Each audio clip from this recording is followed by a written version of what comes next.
Çin'in Dünya Küresi adlı gazetesi Doğu Türkistan'daki zulmü aklamaya ve Çin hükümetini temize çıkarmaya yönelik makale beyan etti.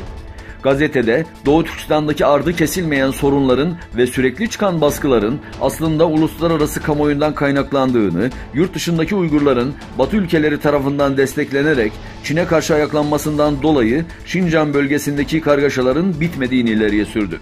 Konuyla ilgili açıklama yapan Etik Başkanı Karakaş ise şu ifadeleri kullandı. Doğu Türkistan'daki kargaşa ve zulüm Çin'in dediği gibi uluslararası kamuoyundan kaynaklanmıyor. Tam aksine 1949 yılında işgalci Çin'in Doğu Türkistan'a girmesinden itibaren bu sorunlar başladı. Ayrıca bu Çin'in iç meselesi değil, Doğu Türkistan'ın istiklal ve istikbal meselesi ve mücadelesidir. Uluslararası kamuoyunu Çin'e karşı beraber hareket etmeye davet ediyorum, dedi. Hong Kong'da bulunan 16 Yurtsever Dernek, Doğu Türkistan'da Uygurlara uygulanan sert baskılara karşı Çin hükümetini protesto etti. Dün gerçekleşen protestoda Uygurların medeniyet ve ırk katliamına uğradığını söyleyen Hong Konglu aktivistler, Şincan'daki gerçek duruma ilişkin uluslararası bir soruşturma talep etti.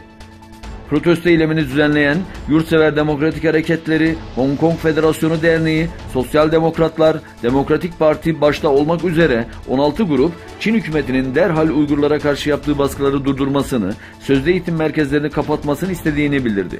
Polislerin engellerine rağmen yapılan protesto eylemi Hong Kong Özel İdare Bölgesi'nde Merkez Halk Hükümeti İrtibat Bürosu'nun önünde düzenlendi. Çin'in devasa kuşak ve yol girişimi projesi 5. yılını geride bırakırken, kimi katılımcı ülkelerin borç batağına saplanması ve kredilerini ödeyemeyecek hale gelmeleri projenin yıldızı sönüyor mu sorusunu akıllara getiriyor.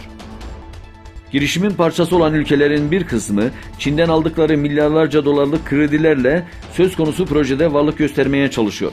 Temelde Asya, Afrika ve Avrupa'yı birbirine bağlamayı hedefleyen kuşak ve yol girişimi, karayolları, demiryolları, limanlar ve enerji nakil hatlarını içeren milyarlarca dolarlık altyapı yatırım projelerini kapsıyor.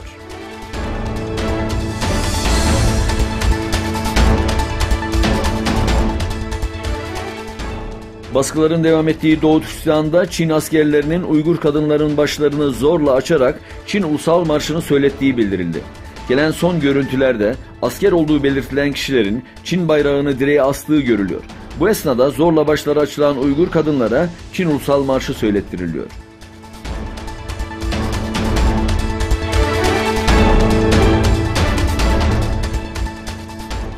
Türkiye ve Azerbaycan Hava Kuvvetleri'nin ortaklaşa düzenlediği Turas Şahin 2018 tatbikatı Konya 3. Anajet üssünde 3 Eylül'de başlayacak.